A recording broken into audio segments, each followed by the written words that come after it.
Welcome back to another episode of the Medium Cool Show. Today, we're traveling back to the year 1972 because we're going to be talking about the film The Mechanic. Bishop is a mechanic.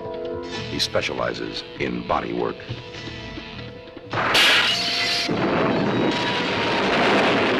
Starring Charles Bronson and Jan-Michael Vincent. Is that? Yeah. 1972 is honestly like my favorite fucking year, dude. Really? Like it's like it ranges from 1967 to 1972, but particularly like 1969, 1970, 1971, 1972. I'll like watch any movie. Fucking love that Yeah. time period, bro. Yeah. There's something about it. Yeah, they're very know? creative. Yeah. They're very creative with cinema at that time. This movie kicks ass. Yeah, it's super underrated. This movie's awesome. Like, on this channel, we've definitely had a bit of an adventure with Jean-Claude Van Damme. Not saying we're dropping him completely, but I think we found someone else to kind of match him in a way. Yeah. I think that's Charles Bronson. Yeah. Charles Bronson kicks ass, dude. We've already done, this is our third movie on him on this channel, and I don't see any point in slowing down anytime soon. Yeah. This movie is awesome, dude. It's exactly what you want from Charles Bronson. He's badass, silent, quiet type. No one speaks. No one Yeah. says a word for the first, I want to say 20 minutes of this film. Yeah, the first 16 minutes opening sequence, no one talks. It's badass, dude. Yeah. And the camera work that's done in this film, just to kind of clue the audience in on what's going on without any audio, is phenomenal. The music, phenomenal, just to like set the tone too. Yeah.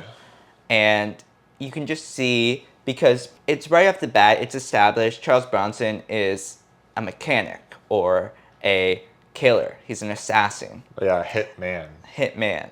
And you see him kind of studying one of his hits and how he kind of breaks it down. He's very methodical, and it's almost, as they say, turns into an art form for him. How does he kill this person? Make it look like an accident, 100%. Yeah. You know? And so he goes through all the steps, all the ways this guy could do something that would cause an accident in his own home, this hit he's trying to kill. He breaks it down, and the audience is clued in as we're going along how he pulls this off. And you see how smart he is and how good he is at his job. Yeah. You know? Yeah. Just that setup alone. Yeah. It's dope. I'm like, you have me. I'm sold. Yeah. It's like Le Samurai. Very much so. Le Samurai, Jean-Pierre Melville, Alain Delon, the whole intro, no one says anything to each other. Up until he finally kills the guy. That's what happens in this, except his whole thing is that the way he kills people is that he makes it look like an accident. He's a Yeah. fucking pro. And he works for this super underground organization. John Wick style. Yeah, he works for the super underground, and he's like the best of the best in this thing, and he's always one step ahead of everyone. And the guy he works for dies Yeah. through an accident. And then we meet the dude's son, who's played by Jan-Michael Vincent, if that's his name, who I'm a fan of because he was in the movie Hooper with Burt Reynolds, the Yeah. stuntman movie, and then he's also, as an older guy, in Buffalo 66 as well. He plays like the bowling alley owner. Oh, really? Yeah, yeah. Charles Bronson decides to take him under his wing to kill people and make it look like accidents. And this guy, you can tell this young kid is on the sociopath scale, for sure. This guy's a bit of a psychopath, this young kid. He's very rich. You can tell he's very spoiled, but he's also very, very intelligent Yeah, and very athletic, very charismatic, yeah. you know? He's handsome.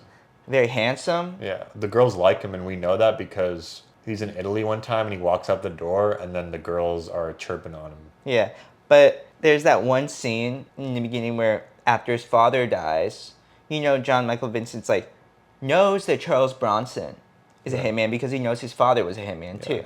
But his father never talked about it. But Jan-Michael Vincent isn't really like, at the funeral, he doesn't really give a fuck about his father's funeral, you know? He just wants to know, how do I get in with this organization that Charles Bronson's in? How do I learn from Charles Bronson? Charles Bronson's like, I'm not gonna fucking deal with you, dude. At first, he's like, nah, dude, you're on your own. Yeah. But then he eventually like takes him on a ride, and just they go somewhere together, and they go to Jan-Michael Vincent. Like, one of the girls he's seen is like, I'm gonna commit suicide. Charles Bronson walks in, and she's like, I'm gonna do it. I'm gonna kill myself. And he's like, yeah, I don't believe you're gonna do it. Charles Bronson just sits down, and they both sit there as she cuts her wrists, and she's like, how long will it take? And Charles Bronson's like, what's your weight? It will take an hour and a half, or something like that. Yeah, he's like, what's your weight? She says, 110. I'm like, damn, that's pretty small. She's gonna die soon. Yeah. But he says, oh, you have 2 hours. Yeah. You're gonna go cold, and then you're gonna get sleepy. Yeah. Charles Bronson, the thing is, and you learn about his past too as the film goes on, his father was a complete asshole to him. But I think Charles Bronson has this thing within him. Death is like a natural course, and he's not going to interfere if someone's going to die. If anyone's going to die, He has a code, dude. he has a code. It's not going to affect him. He's not going to get involved. If someone's dead, someone's dead.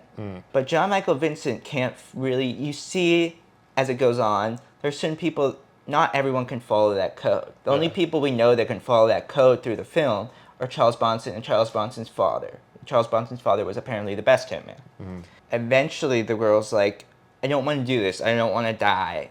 And she's like, if you take the car, you can get to the hospital quick enough. And he throws her the keys.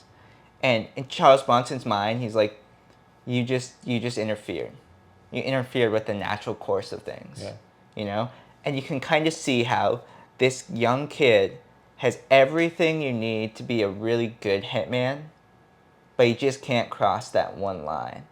And I think that's so interesting. Yeah. It's never explicitly said in the film. Yeah. But I thought that was such an interesting through line. Yeah. Throughout the whole movie. Yeah. It's like a kind of like philosophical and Yeah. stuff. And Charles Bronson's character is just so like dead inside, you know, too. And there's that scene where he goes home to like that girl, and she's tries to console him, and he's just like, get out of the way. Like, oh. Yeah. And she's reading some letter or some Yeah. shit, and he's like, don't read that. Yeah. He's like, no more.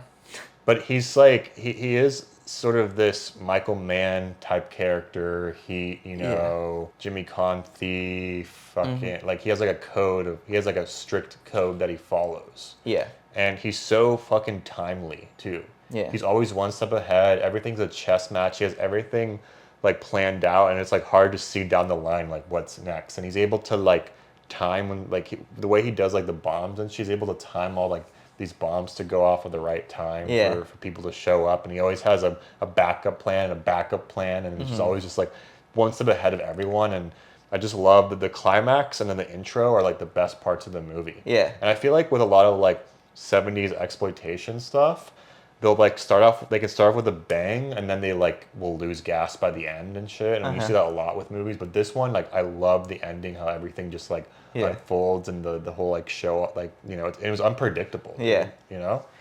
It definitely was. Yeah. I love the way he plans kills too. Yeah. Where he just goes, he scouts out an area, he times it. Like when he's killing the young kid's father, Yeah. and he runs up that hill, Yeah. checks his watch, checks his heartbeat, Oh. and he knows that the dude's gonna die of a heart attack Yeah. if he runs up that hill. Yeah. And the part where they plan the fucking motorcycle chase and they fucking have the guy drive off the cliff, dude. Which part is that? Remember they're the motorcyclists when they go to the guy's house and they lure them out, and then they're chasing each other. Oh yeah. And then he falls and he drives off the cliff. Dude. Yeah. That was fucking sick too. Yeah. So many great action sequences in this movie. There really are. There really are. I like fucking like it's a great underrated movie. And apparently in the original screenplay, the writer had explicit homosexual relationship between the older guy and the younger guy. And when people were reading the script, you know, Charles Bronson's at the top at this time with like Steve McQueen and like Burt Reynolds and Warren Beatty up there. And so people who would get the script, and one of the guys who got the script was George C. Scott, but he was like, I'm not gonna read it if there's fucking homosexual shit in it. You know? But that was just like an interesting like fact. George C. Scott was considered for the role, but he didn't want to like read it unless all the homosexuality was taken out of it. You know? This movie's so much better with Charles Bronson. George C. Scott's amazing, but I don't think he would have fit this role. Yeah. I mean, they got the biggest star, like one of the biggest stars at the time, dude. It was some good shit. You know? Yeah. We need to watch Farewell Friend. Okay. Charles Bronson and Alain Delon. Like we have to watch that, dude. Okay. I know you like that one a lot. That's a good. I mean. Yeah. Alain Delon, man. I know. R.I.P. Yeah. Do you guys like this movie? If you haven't seen it, you should check it out. Don't forget to like and subscribe, and we'll see you on the next one.